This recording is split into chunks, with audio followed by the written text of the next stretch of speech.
চশমাটা কই? এই তো চশমাটা পেয়ে গেছি। আরে আমার গেঞ্জি উল্টা হলো কেমন করে?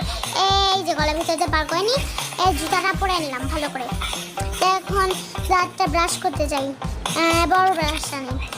এ পেস্ট বের হস না কেন? এ পেস্ট বেরই তো হয় না, ধর বেরই হয় না এই পেস্টটা। এই লবণটা পাইছি তো, লবণটা এখন ব্রাশের ভিতর দিয়ে দেই। এই তো দেওয়া হয়ে গেছে। এখন পানি দিয়ে দাঁতটা ভালো করে মাজে নিই। ফ্রিজটা খুলে দেখি তো, ফ্রিজের ভিতরে তো কিছুই নাই। দেখি তো এই কেকটা হলে এমন হয়ে যাবে। তাই ফ্রিজটা বন্ধ করে দিই।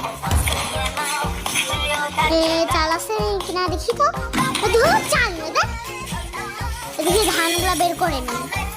ধানই তো বেরোচ্ছে না, আঙ্গুল দিয়ে খোটলাই নি, এই ধান বের হয়ে গেছে। এখন ধান থেকে আমি আস্তে আস্তে করে সুন্দর করে চাউলগুলোকে বাছে নিই। এই তো বাছা প্রায় শেষ, অনেকগুলাই হয়ে গেছে চাউল।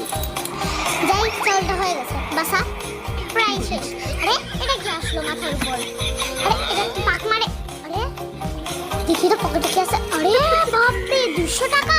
এই তো বাজারে যাই, কিছু কিনে নিব। যাই, বাজারগুলোকে এখন আমি বাড়িতে নিয়ে যাই।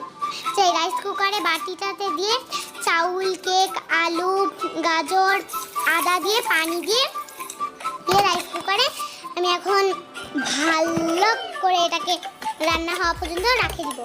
ওয়াও, এ তো বিরিয়ানি হয়ে গিয়েছে। যে এখন বিরিয়ানিগুলোকে একটু হাত দিয়ে নাড়ে, ঝাল আর ফুচকা দিয়ে ভালো করে নেড়ে দিয়ে এখন যে খাই দেখি তো, ওয়াও এত সুন্দর টেস্ট। বাহ, এত সুন্দর।